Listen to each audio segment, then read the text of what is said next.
BruCast is back, baby.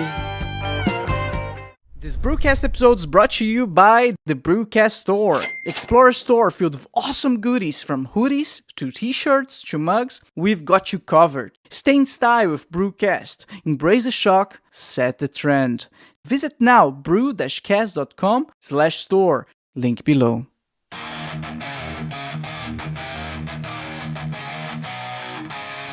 Back with the fire, can't you see the flames? From Deutschland steps comes the BruCast name.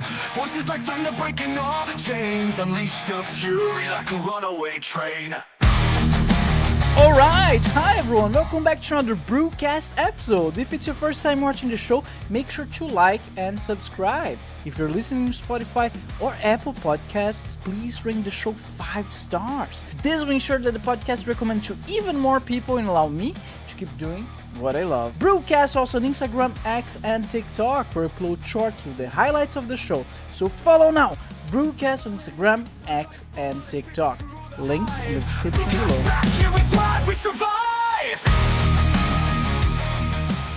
Hey there, BruCast fans! Welcome back to another BruCast episode. If it's your first time watching the show, make sure to like, comment, and subscribe. If you do all of those things, you're gonna be then participating in our next month's giveaway. Yes, all you have to do is comment, like, and subscribe. We're gonna announce the winner of the giveaway at the end of next month. It's a worldwide giveaway, so no matter where you are in the world, we're gonna make sure to deliver the special prize to you. It's gonna be something from the BruCast store, either a cap or a mug. Who knows? It's a surprise. Again, comment, like, and subscribe. Good luck, everyone. All right, our guest today is Tommy Kilpatrick. How are you doing, Tommy? I'm doing fantastic. Thanks for inviting me. No, thank you. Thank you so much for being here. I'm eager to get to know you and talk a little bit more about, well, credit card debt. So my first question, Tommy. I once heard that banks do everything that they can in order to complicate the language, to make it extremely hard for the average the average citizens to understand what the heck's going on behind curtains. Is that true? Absolutely. You nailed it exactly, because law is language and language is law. So if you use the criminal's language, you're never going to win the argument. So we have to start with the truth. So yeah, let's have some fun. The criminal's language. Okay, we're so it's safe to say that you have a grudge against banks. Personal experience. How about that? What happened? Oh, well, gosh. I wrote a book and it was on health and healing, and I was given a infomercial contract back in 2004, and I was test marketed on radio to see which is the best way to go. And it was going very well. And 6 months into it, I was using my 3 credit cards to live on. And I was promised about $100,000 a month. So $85,000 was like nothing.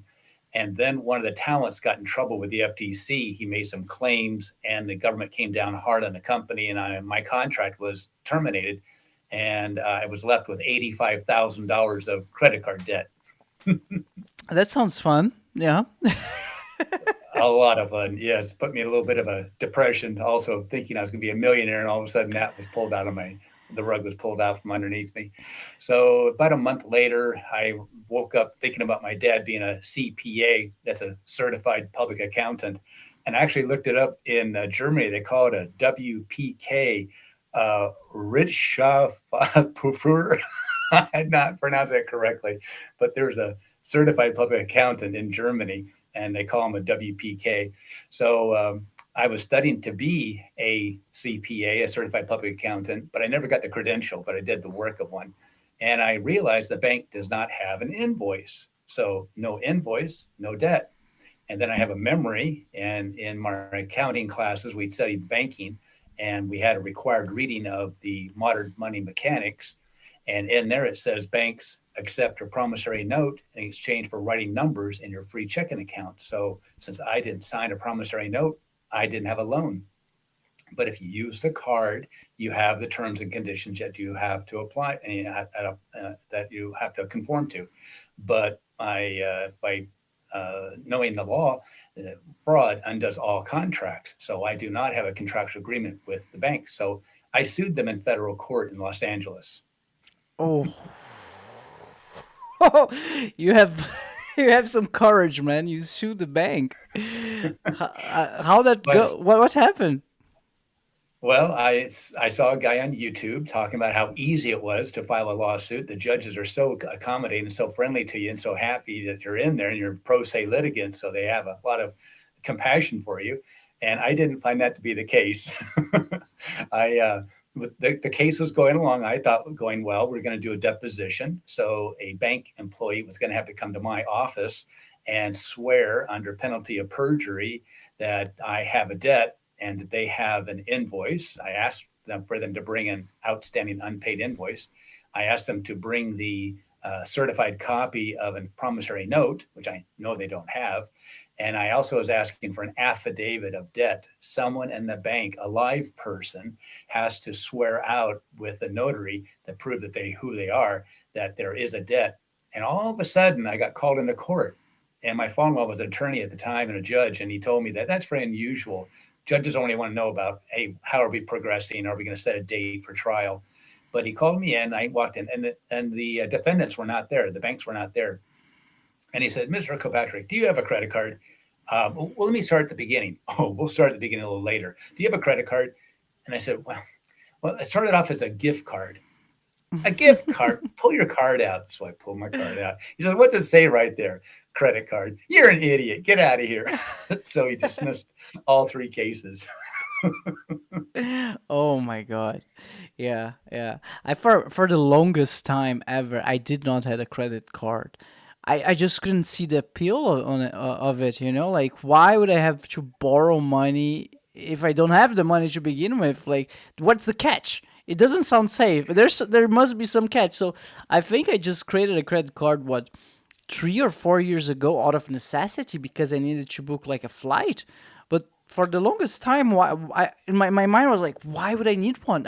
If I have the money, I have the money. If I don't have the money, I don't have the money. And I always had some security monies because for security, for safety.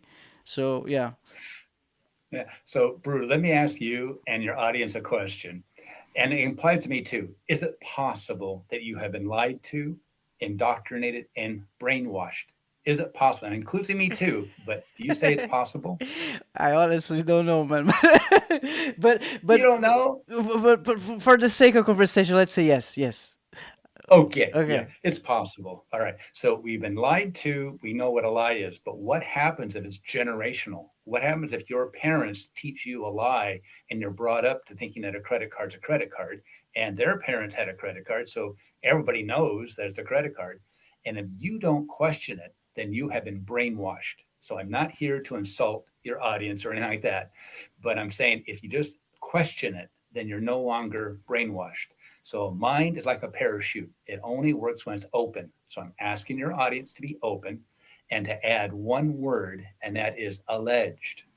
So we watch TV, we see the bank robber, and then all of a sudden we say alleged bank robber. Well, that's all I'm asking you to do is add that word allege. So don't believe me. I'm a doubting Thomas, so doubt me too. And there'll be some show notes and there'll be some links in there. So check out the links from what I'm saying. And don't believe me, send this to your CPA, or there in Germany, it's called a WPK, and have them, or one person who's had a class of accounting will tell you I'm 100% correct. So I don't help anybody unless they have a third party verify that what I'm talking about is the truth. So when I found out a month later after my dismissal of my cases that I looked at my credit report and all three banks were off my credit report. I never got notice of anything else. They never came after me. I never got sued. Nothing happened to me. So there you go. Wow. Wow. Wow. Yeah. So 85,000 was gone, but it wasn't debt. That's my argument. It sounds like magic, man. I don't even know what to say. It's too good to be true. Oh, okay. Let's go that route. Okay. I like that. So what it is, there is a true credit card. Let's start with the truth. Okay. Let's say you need tires for your car. Okay. And they're quite expensive, I would imagine. So you go into a tire store and you find out how much it's going to be, and you say, I don't have the money. They say, oh, hey, bro, why don't you apply for the in store credit card? If you're accepted, then, and great, you get accepted. You drive away without paying. Isn't that correct? Yeah. You went to a tire store, they put tires on your car, you drove away. Now, at the end of the month, you get a statement, which is true, and they have an outstanding unpaid invoice, which is true. You owe that money. Okay. I am not trying to promote a get out of debt scheme. This is not that at all. I'm trying to educate your audience that they are a crime victim. And that's what they have done worldwide. It doesn't only apply in America, but it applies to everybody in the world. So, what is happening is the banks are defrauding you, and that's the problem. So, how do you know if the credit card is a true credit card or not? Look on the back. Look on the back of your Amazon card or any big, huge store card. And if it says Bank of, well, it could say Deutsche Bank. It could say Bank of America, Bank of London, Bank of Tokyo. If it says bank, then it's a phony card. I'm looking at mine right now. I'm not. It's not on camera right now. It's not. Okay.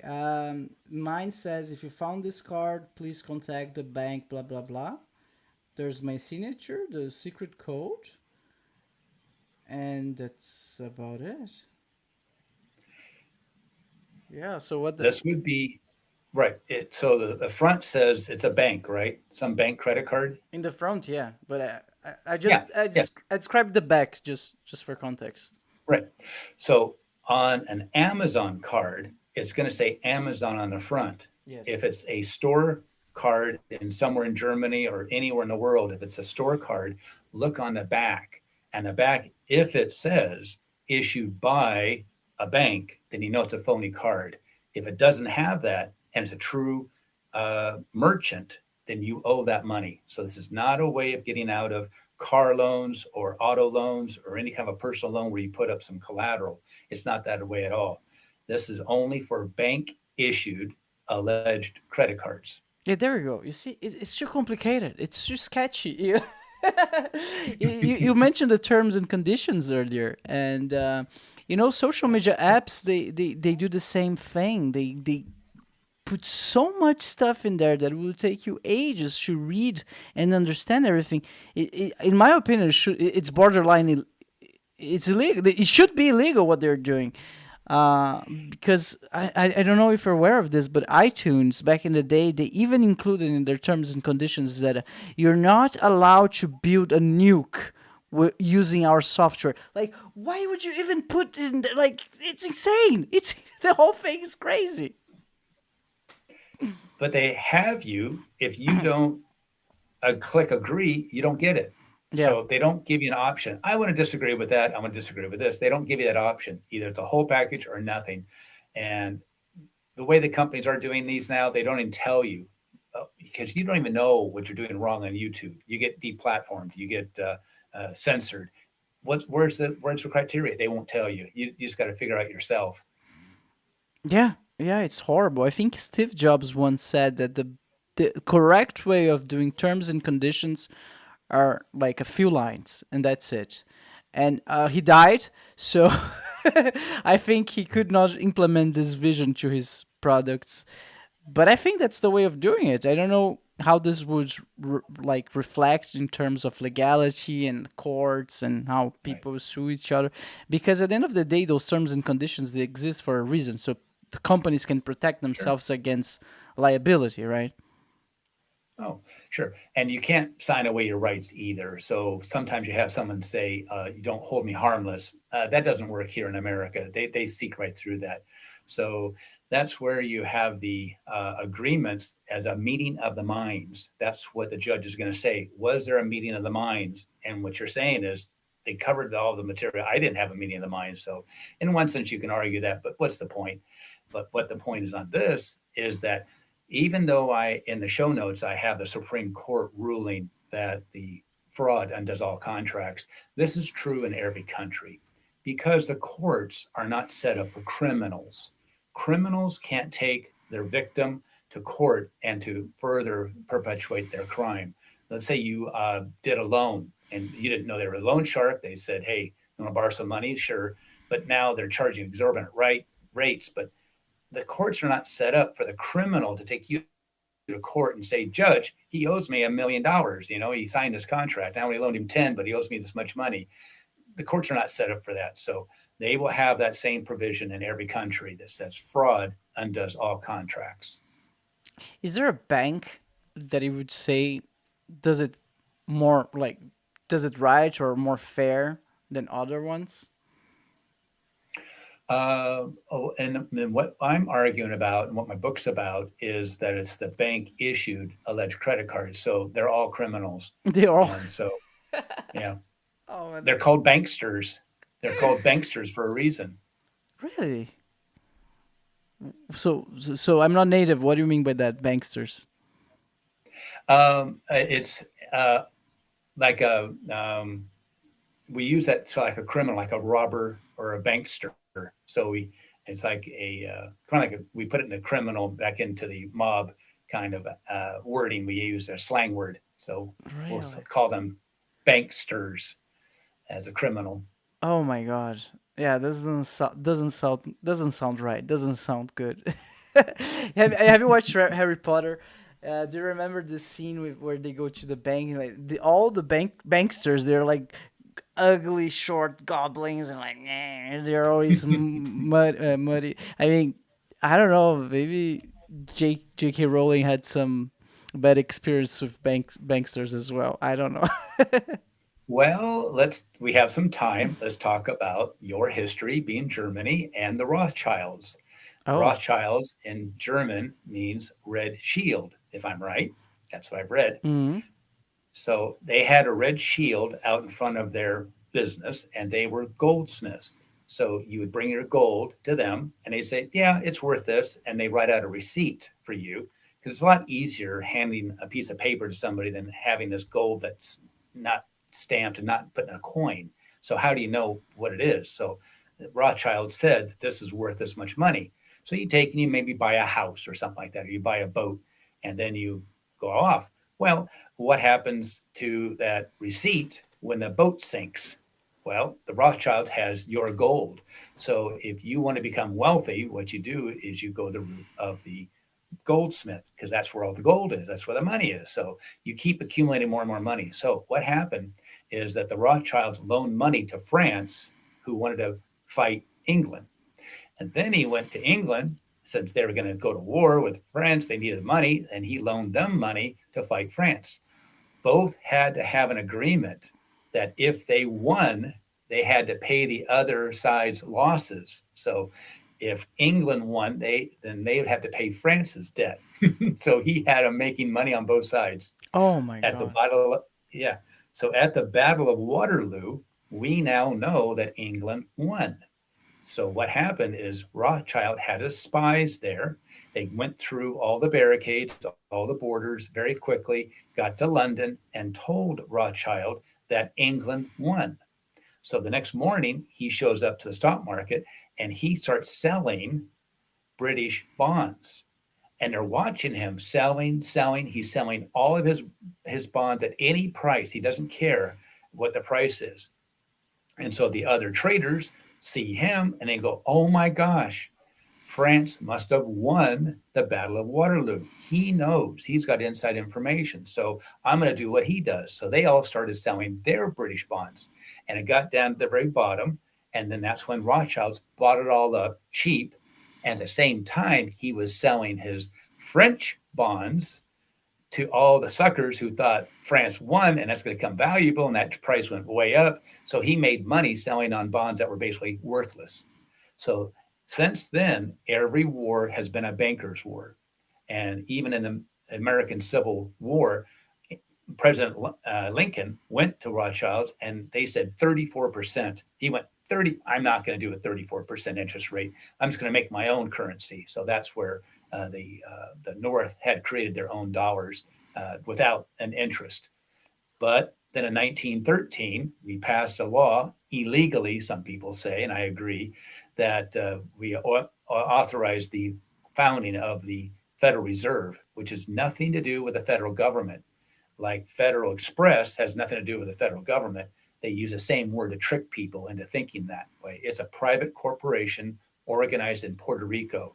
And there's lots of information about how these banksters got together and criminally had their plan to be a national bank. And so they were the ones who were causing inflation. And we can kind of get into that a little bit later on, but just a little background of history that the Rothschilds are the bankers of the world. And why America goes to war with these different countries is they're not part of the Rothschild central banking system. So that's, you'll see all the wars since then has always been a banker's war. Oh my God, what a sneaky dude, man. Ah. And that's another thing that puzzles me. Like, they can just print more money. You just said he created his own bank. Like, all of a sudden, there's no limit to his wealth. If I'm not mistaken, the guy who invented Bitcoin is the same thing. He's like, he has so much money because he's the creator of the thing. He can, I don't know exactly the rules, but I heard that he's the richest of them all. He can live comfortably for many generations because he created the thing. That doesn't sound fair, you know? Like, I don't know. There's something sketchy about it. Well, a little bit of the history is that years ago, when I was in high school, I read a book about the rich and the super rich. And it talked about how the Rothschilds are by far away the most wealthiest people. So all these people you're going about, like Bill Gates and Elon Musk and all these, and the Bitcoin guy, you're saying these are rich people. They are so poor compared to the Rothschilds. They are in extreme. So now you try to do some research on them and it's all blank. I mean, they have the internet washed. You can't, no one talks about them. Sometimes they're in the news and stuff like that, but they're not talked about how they are the wealthy. They're basically the slave owners. We are enslaved to them through either debt or through trying to be a wage slave. That's a pretty negative view of the world, but doesn't make it less realistic. I was debating with a friend of mine the other day that modern society is just slavery with additional steps. I mean, why do we go to work every day? You know, like it's just to get money so you can get housing and food. That's basically it. And then he debated, no, that's not true, because if you put effort, you can achieve more, and you can grow, and you have the dream. You can one day buy the Ferrari and buy the the boat. Yeah, sure.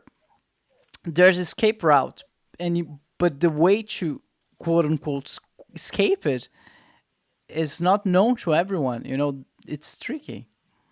Like, Yeah, and one thing when you're saying that, I thought of Pope John Paul II. He was asked, "What's the biggest problem you see of young people?" And he only said one word: consumerism. And that's what happened to me about 13 years ago.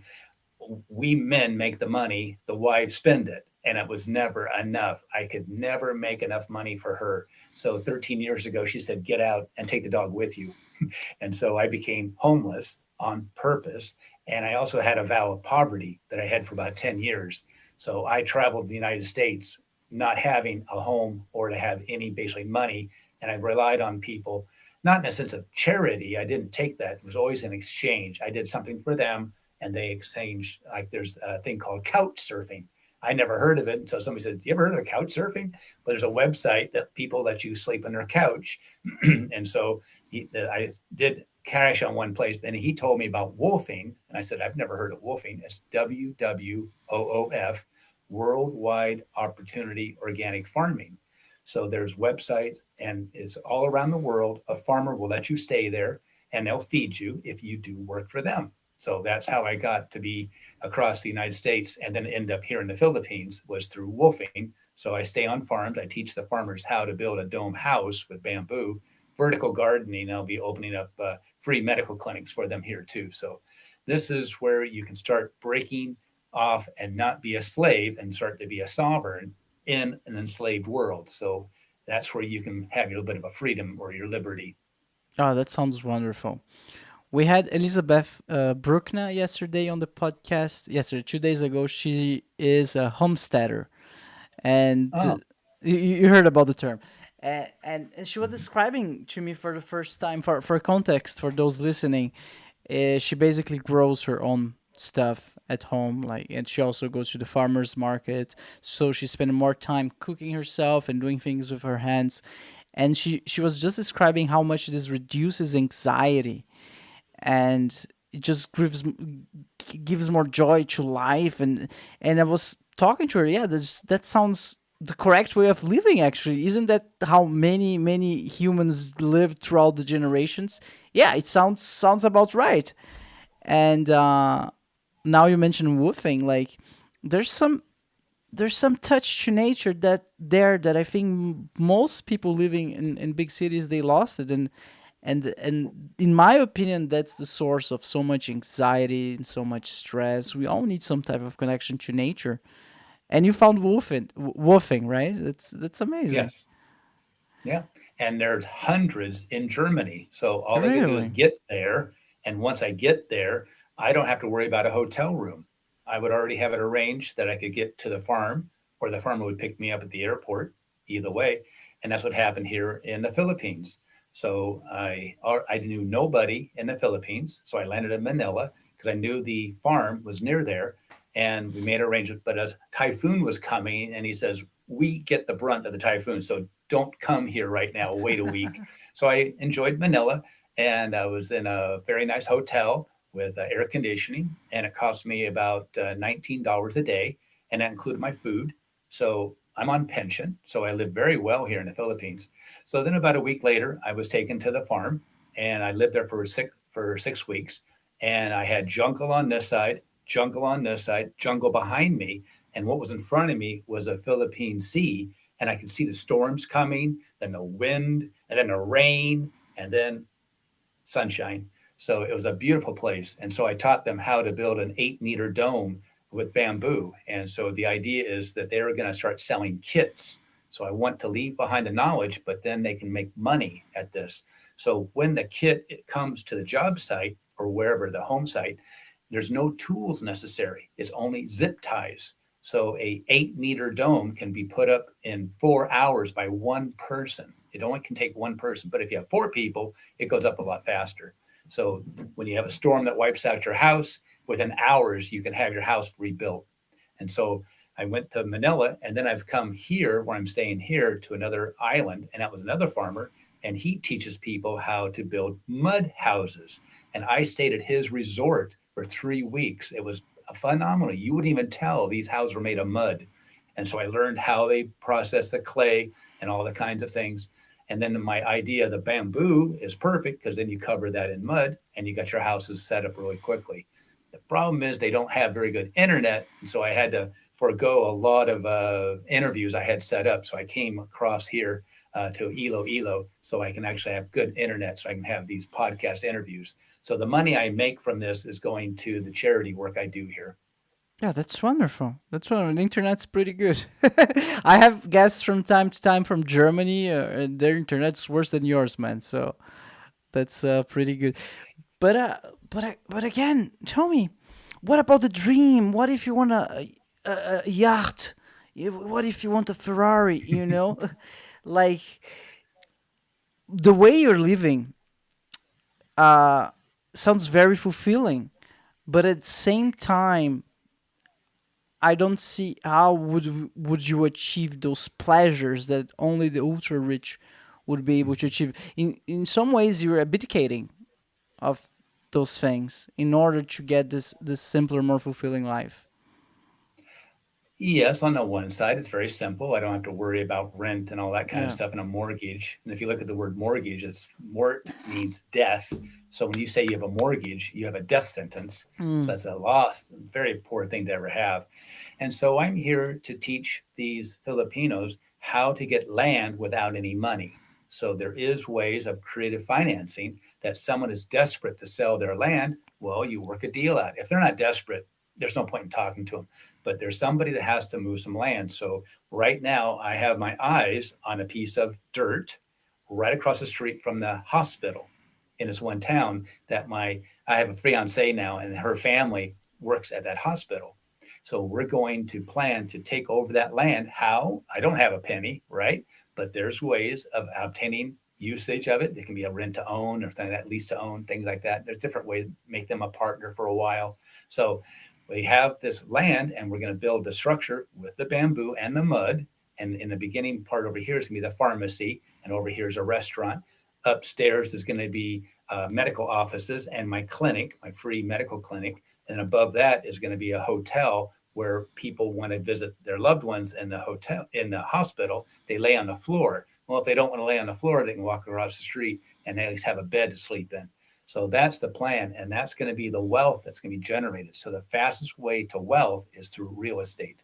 But you don't have to, again, it's that thinking that you have to have all the money first. You don't have to. And you don't have to have the whole plan laid out step by step. Just get into it, get it started. So the first thing we would do is clear the land, of course, but then right away that next morning we're selling food. People have to eat. So that's a whole free revolution idea I have, that you can be very profitable giving away free food. You can become wealthy by giving away free housing. Wow, that's beautiful. So back to your yacht. So I was in the state of Maine, and I some guy asked me to come help him, and I did Mhm. this little job for his greenhouse, and he was going to pay me $20. I said, that wasn't $20. Give me something that's trash to you that'll be a treasure to me. And he went, what is that? I said, I don't know. It'll come up. So a week later, he called me. I came over to his house. Gave me a pair of gloves, and they didn't have any fingers in them, so you could use your fingers. But then it had a mitt that would cover it. Oh, those were the best gloves because it's cold there in Maine. And he said, here's my daughter's bicycle. She's 35. It's been here for 15 years. It's been in my garage. It's brand new. So he gave me a $300 bicycle that I would have to go and work for, but I got. So if I want to use a yacht, I don't want to own it because then someone's going to take it away from you.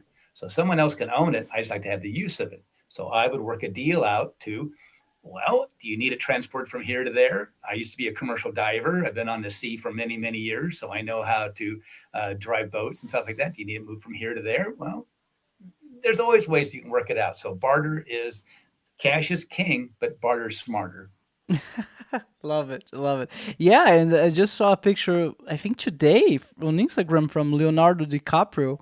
And the description was like, Leonardo DiCaprio is depressed on his yacht, and he was just like sitting, looking down, depressed. It was like, yeah, I mean, I don't know if he's really depressed. Maybe he was just a little bit tired. But what it makes me think, like this image from Leonardo DiCaprio, now your story is like, at the end of the day, what what makes our life, what makes us happier, are social interactions. I think it has been scientifically proven that the more friends you have, like social interactions, relationships are the things that bring us the most joy. And yeah, I feel like your You're lifestyle has some. absolutely Yeah, yeah. Go ahead. right. You're absolutely right because they have found addiction. It's not sobriety. Sobriety does not help you become not an alcoholic anymore. Abstaining from drug use is not the way to go. What it is community, like exactly what you're saying. So think back 100, 200 years ago, we were basically on the farm.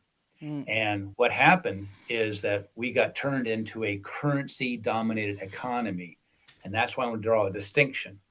In the olden days, we had agricultural, and you had to have morals and values because why would anybody trade with you if you're a cheater and a liar? So you had to have integrity. Your word meant something. And so you have a relationship with people, and that's in the agricultural way. We have moved away from that. Now, when I was growing up, I still had a little bit of that, but the younger people today never have that. So when you're in a currency dominated economy, like moving into the city, now you need to have money to pay rent, buy food. Now you're in that whole cycle of being a wage slave. That is going to be the situation where you don't have morals and values. If you have morals and values, it's a detriment. You will be left behind. It's the criminals, it's the cheaters, it's the liars. They're the ones who profit from this whole system. So that's why I have disengaged myself with that vow of poverty and having no home, so I don't have to be involved with that. And what I'm focused on is on agriculture and growing your own food, raising your animals, and having that sense of community. yes, yes, man. You touched on a very very important subject to me. I was like I was again struggling with this the same exactly same question the other day. I was just saying like some politicians and the things that they could get away so easily from because well they are politicians and they can lie and they have money and it's like you said like it's not about values anymore. This is how well you're able to deceive people. And it's like, do I want to Yes. be like that? I mean, can I do those things and get away? Like I try to take those examples from the real world and apply to my own life. It's like, do I want to do those things? I probably could do a couple of those things and get a better position in my job, or lie a little bit here, a little bit there, and then get more stress. But that I feel bad with myself a little bit. Doesn't sit well. Well, see, that's back to connection and having community. It's not going to sit well, but that's where the banks have Ah. deceived us.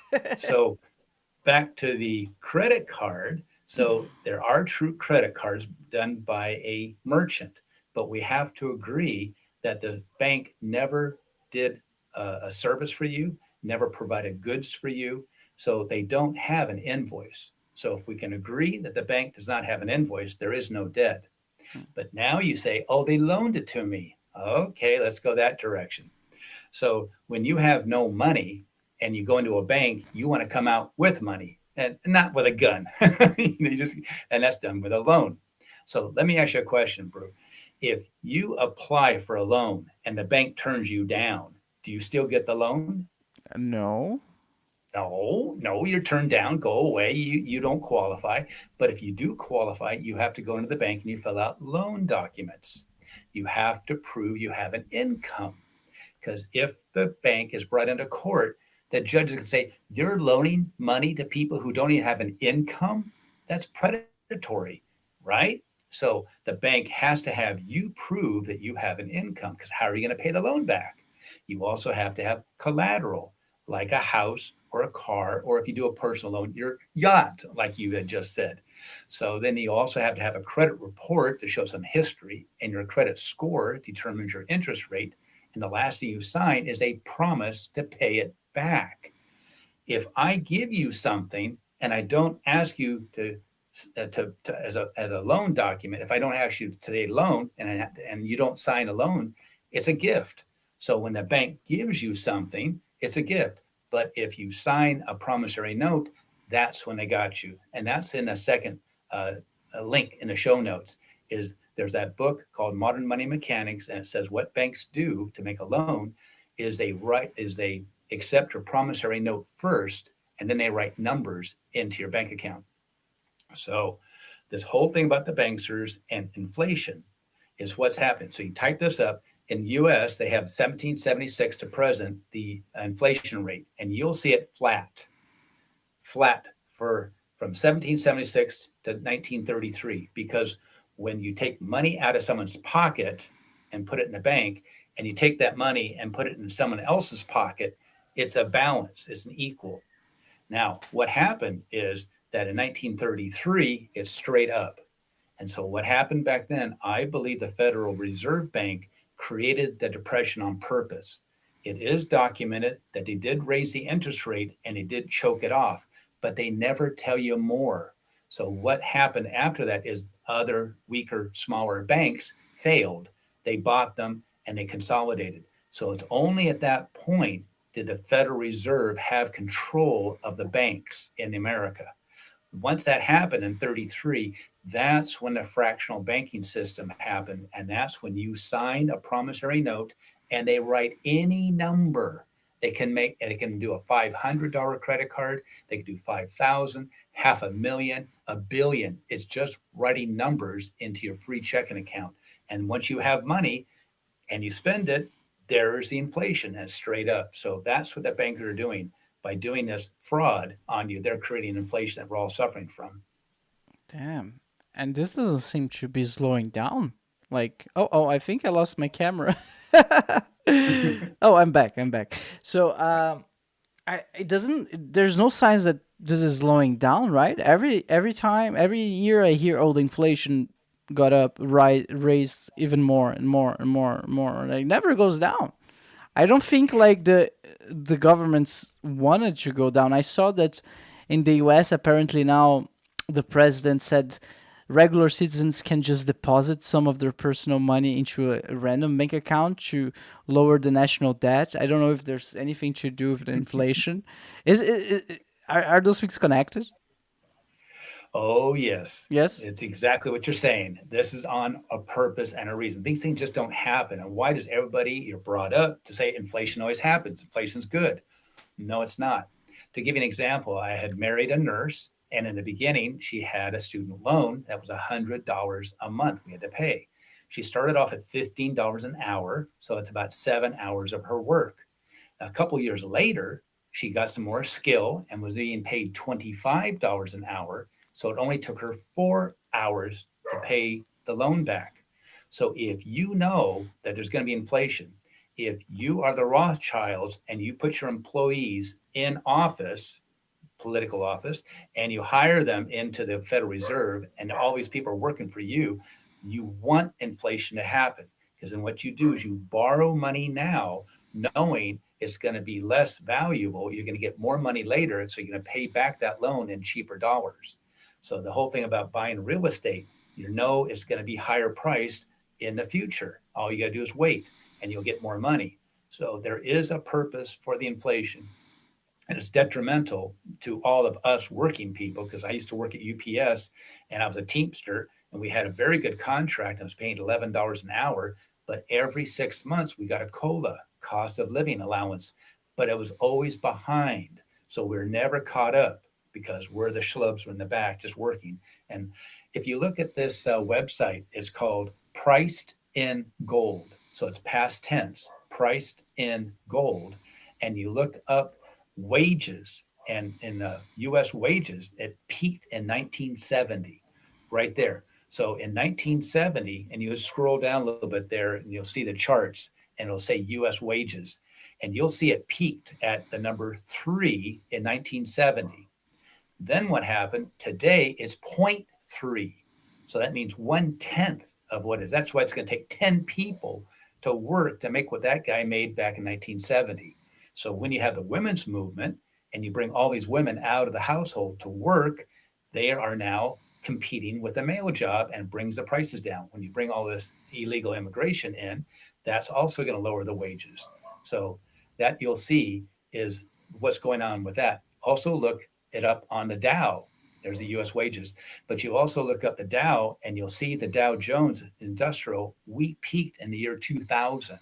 So even though the Dow Jones is way up high and you think the stock market's roaring, it's not. So all these commodities are priced in gold are going down except for one, and that's Bitcoin. So if you look up Bitcoin, it's actually going higher than gold. It's becoming more valuable than gold. So everything else is declining. Now, nothing to look at is copper. If you look at that chart on copper, you'll see that it's declining. And whenever it declines, it means we're going into a recession, depression. When it's increasing in price, that's when industry is buying more copper to do more electrical, because electricity drives our economy. So if you need more electricity, you're growing, then you're going to have the price of copper go up. If the price of copper goes down, then you're heading toward depression.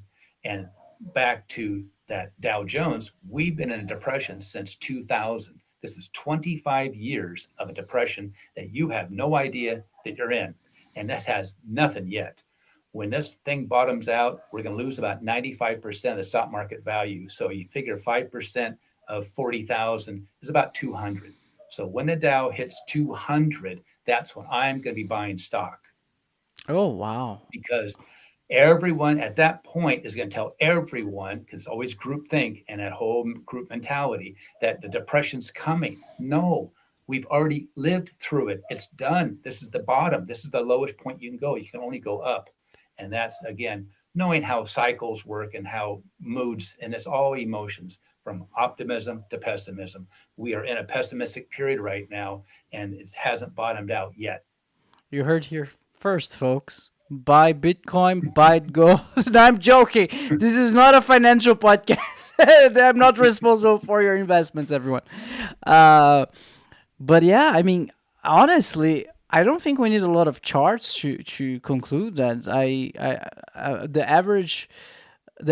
average age to buy a house nowadays is like 50, 55, 60. When like in the ages of my in the time of my grandparents was like 30.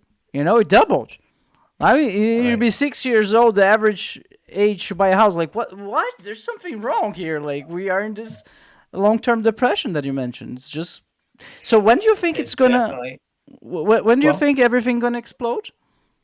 oh, the timing, you never know when the timing is.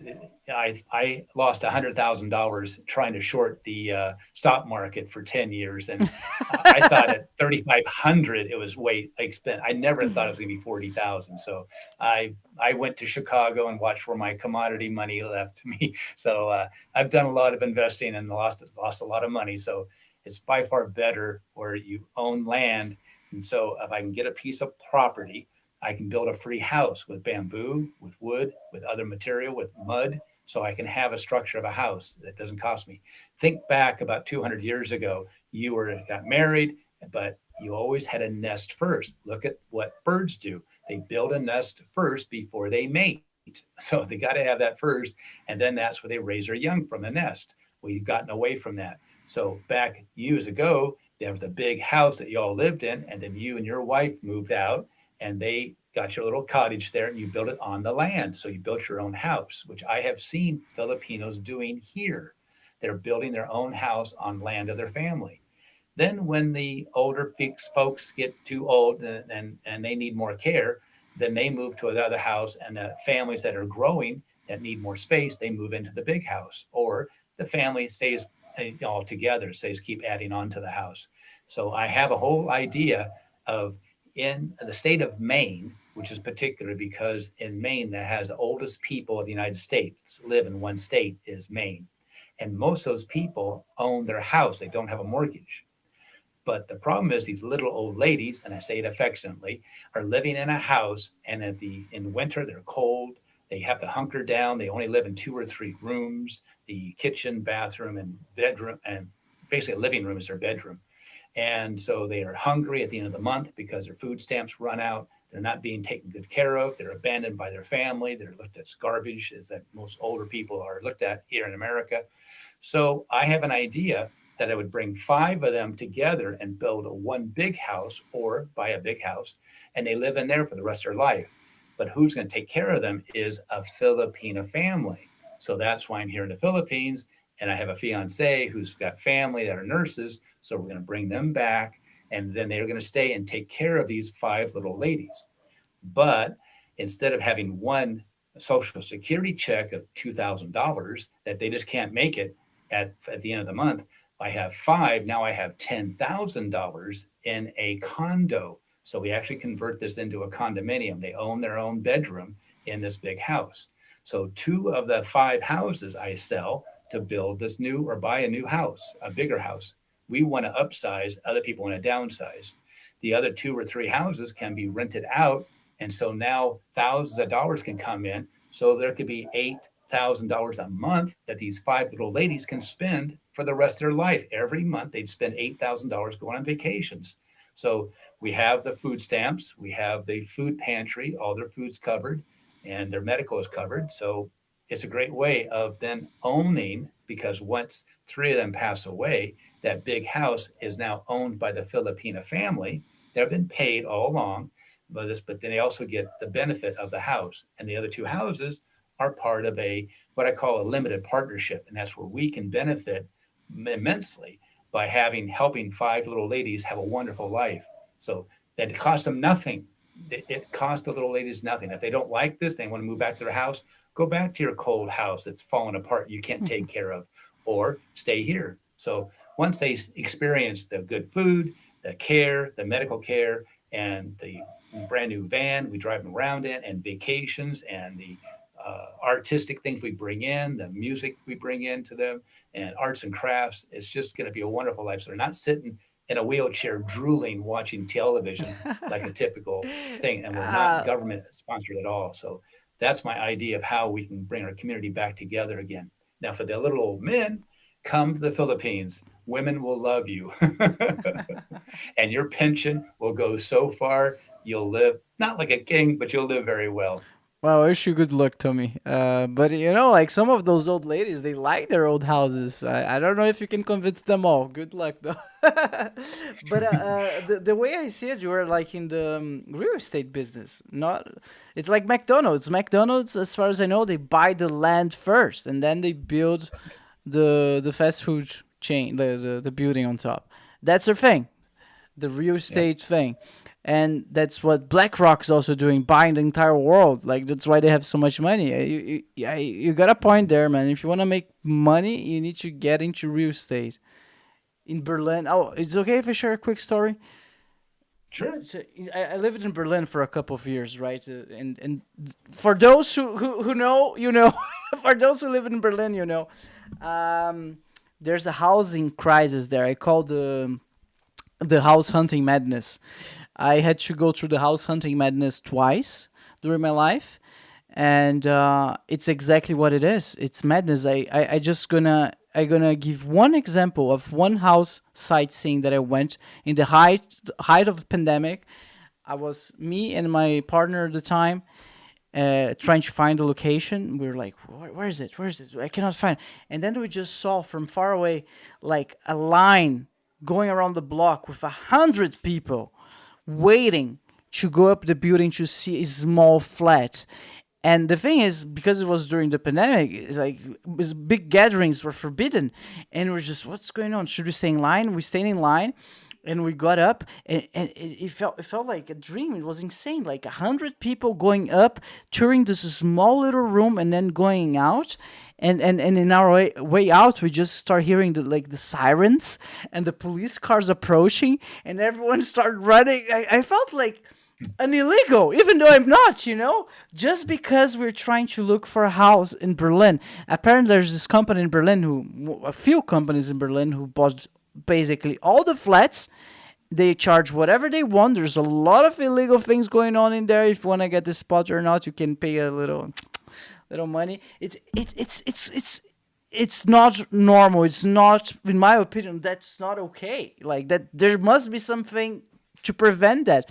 One last little story. Also during this period of time, I remember once I was going to the supermarket after I had secured my little flat. I was going to the supermarket and I saw this guy well dressed. He was like nicely shaved, and like his hair was perfectly done. He had like this button shirt and a nice backpack, but out of his backpack had like this big sign sticking out saying, "Lawyer looking for a flat, please call me." He was literally unable. He was a lawyer living in Berlin, unable to find a place to live because all of those companies, I think they got they know what you said, like how to make money, get in real estate. They're really going after this money, and it's just making everyone in Berlin miserable. I heard that San Francisco is similar. I never been there, but I can talk about Berlin, guys. It's crazy. So And along that lines, back to my crazy idea that won't work, that's okay. But I have these 2 or 3 houses that are, let's say, a 3 or 4 bedroom. They're already paid for. So I could rent them out to people that need a room. And we have the food, and it's like room and board for only a couple $100 a month. So instead of 2,000, 3,000, you can have just a small amount, but that's the economy of scale. So now I have houses. So then I find another 5 little ladies. These 5 houses are not being kept up because they can't keep it going. They're being abandoned by their family. They come together in another house. Now I have another 2 or 3 houses that I can now put 15 people in, 3 or 4 or something like that, or a family in some of these houses, and not have to charge them thousands of dollars for rent because I wouldn't have a mortgage. yeah, yeah. So you got this idea from the way that the Filipinos live, always close to their families. That's the thing. They're the friendliest people in the world. And I always ask them, why are you so happy? And they always have one answer. It's always been the same answer. It hasn't been anything else. They always say family. And that's what I didn't have. I don't, but I do now. I have a huge extended family, all in the provinces. So the farmers to the people in the city. So it's quite a wonderful experience to have family. That's beautiful. I have a friend from the Philippines. Have you tried balut? Have you heard? Balut! That's Ah! what I yell out. Balut! I took a walk the next day and some little lady said, I heard you yelling that out yesterday because the neighbor across the way that was cooking my food, she had some balut out there. It's this duck egg that's partially almost ready to hatch. It's pretty disgusting. I don't eat meat, so I'm a vegetarian. But as I was sitting there helping her out, I would say balut and then Pinoy. So if I'm ever in a group of Filipinos, I'll start yelling that out. So I am easily found out. Oh man, so you never tried? Oh no, I'll pass. I've seen it eaten. It's like, no thanks. Yeah, man. I don't know. I don't know. So I'm out of words, man.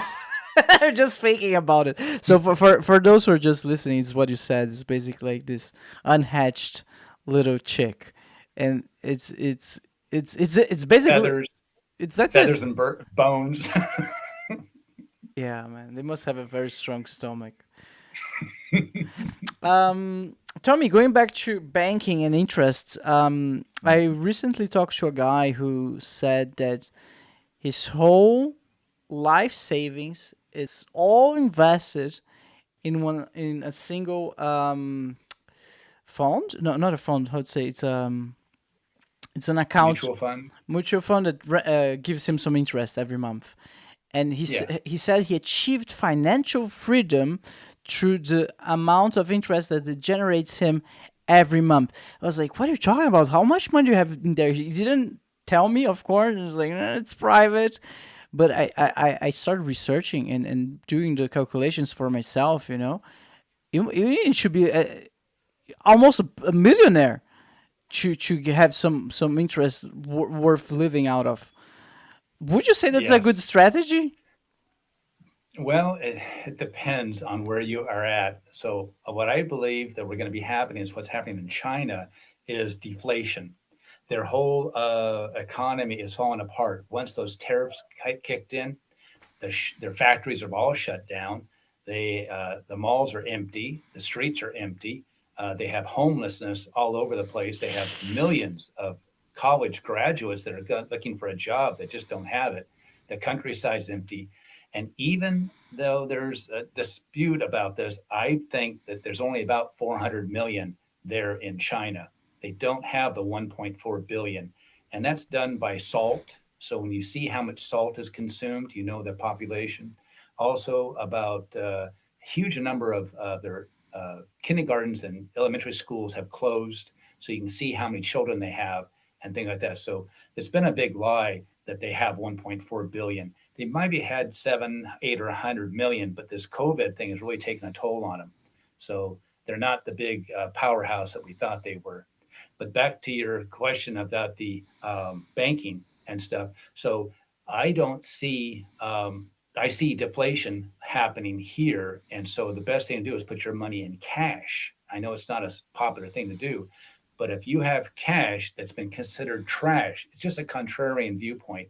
When you have inflation, you want to buy something now, and that ties into consumerism. It ties into what the TV and advertising is all about. Buy it now.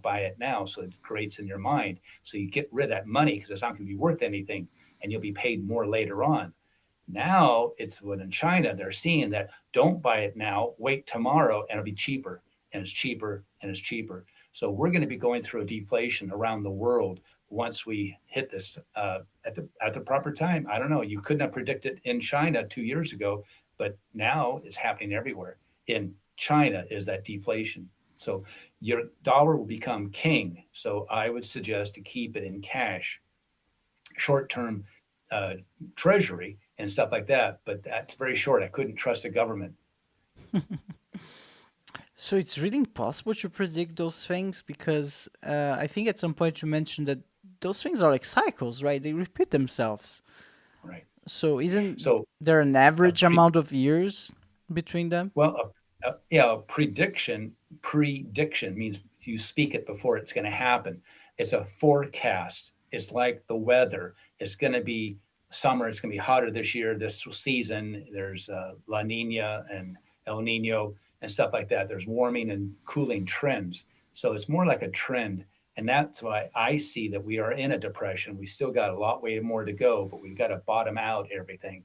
Then that's when the thing will be taking off. And then back to the banks and their what they do for the loans is like we talked about how they just write numbers in it, but they got to get you as a customer. So years ago, they would buy toasters and wall clocks and have them in the bank, and they would get you to open an account by giving you this toaster. It was a big deal back in the 50s and 60s. Now, one time in the newspaper, it said, come into our bank and deposit $25 and we'll keep it there for 90 days and we'll match it. Well, what did I do? I took my $25, put it into my savings account, waited 91 days, went into the bank, took my 25 and the bank's 25. So I had $50 when I walked out and I closed the account.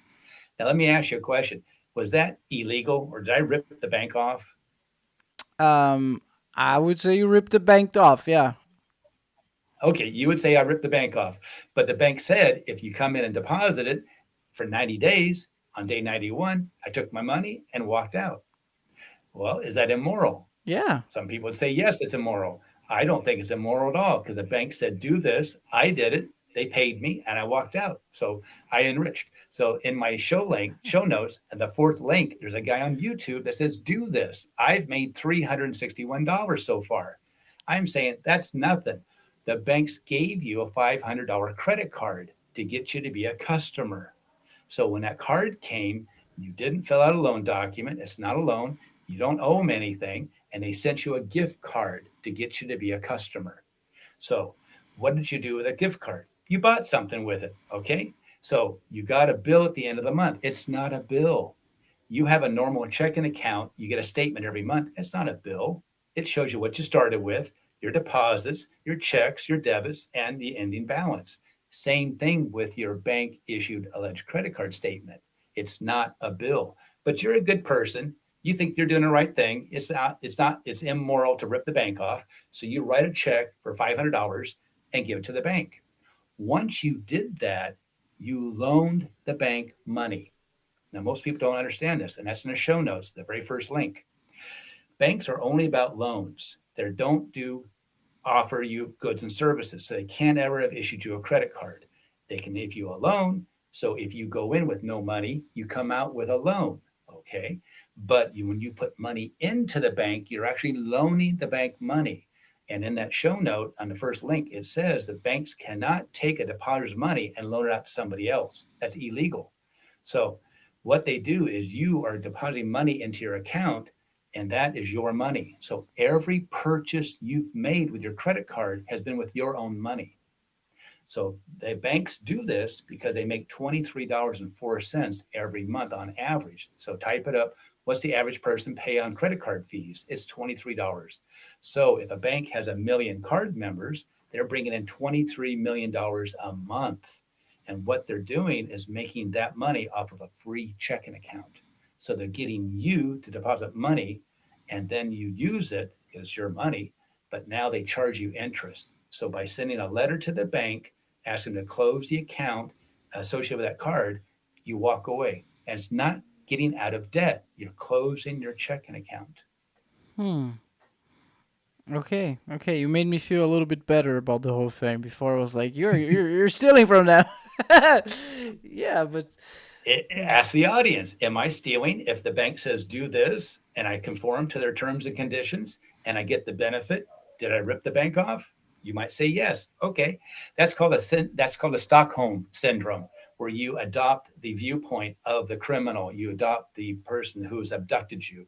So you do an association. So a lot of people are brainwashed and they will do anything to defend the banks, which is fine. That's okay.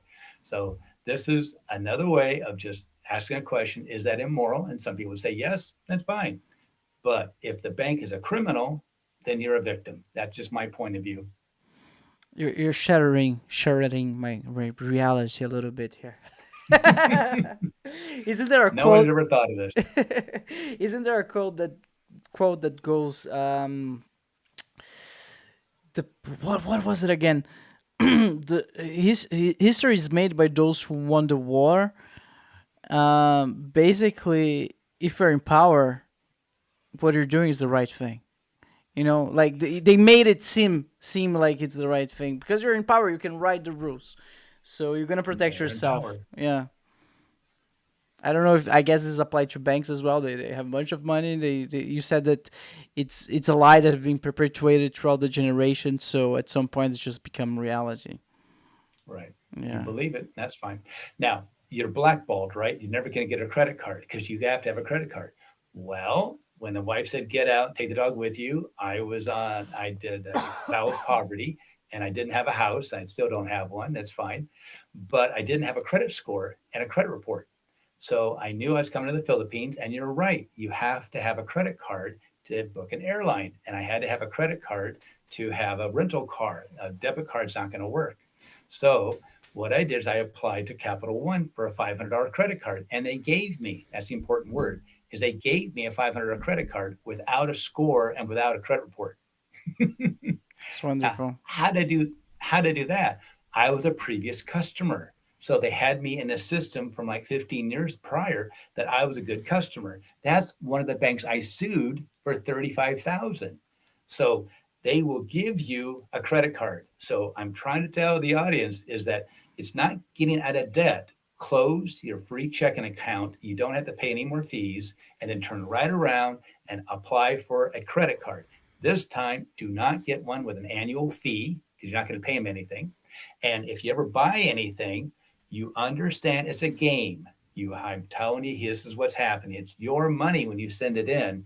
But whenever you buy something, have the money to pay for it. Because what you're trying to do is have that convenience of being able to book an airline ticket or rent a car, and also raise your credit score. So by using 10% every month and paying it off, never carry a balance, it will cost you nothing.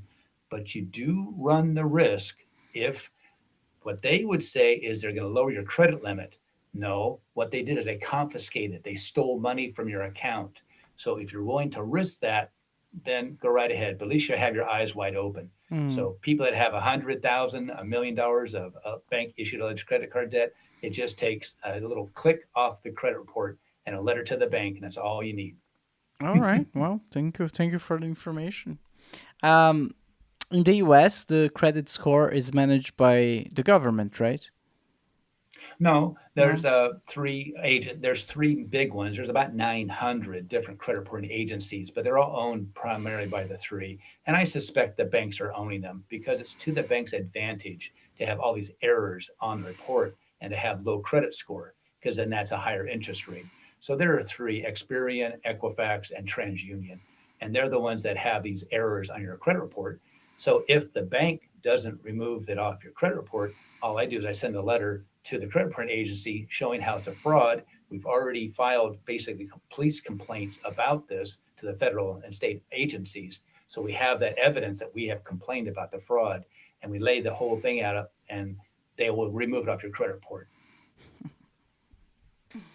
Damn. Whew.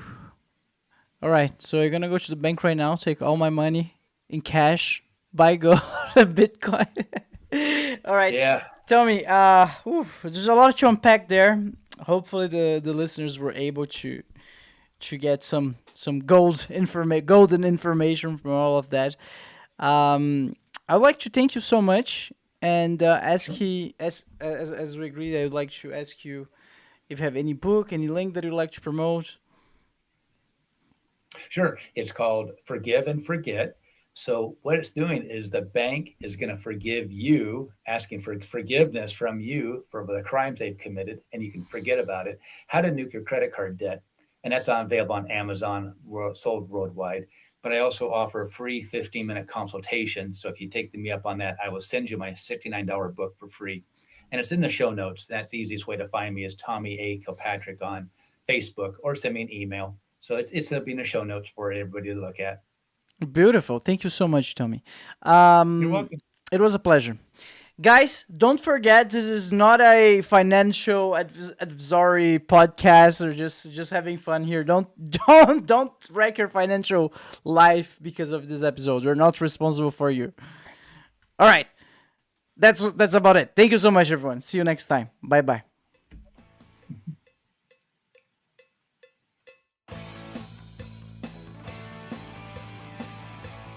Thank you so much for hanging out with us today. If it's your first time watching the show, make sure to like and subscribe. If you're listening on Spotify or Apple Podcasts, please rank the show 5 stars. This will ensure that the podcast is recommended to even more people and allow me to keep doing what I love. Check out now the BruCast store, Explore store, filled with awesome goodies from hoodies to t-shirts to mugs. We've got you covered. Stay in style with BruCast. Embrace the shock, set the trend. Buy now at bru-cast.com/store. Again, that's bru-cast.com/store. Link on the description below.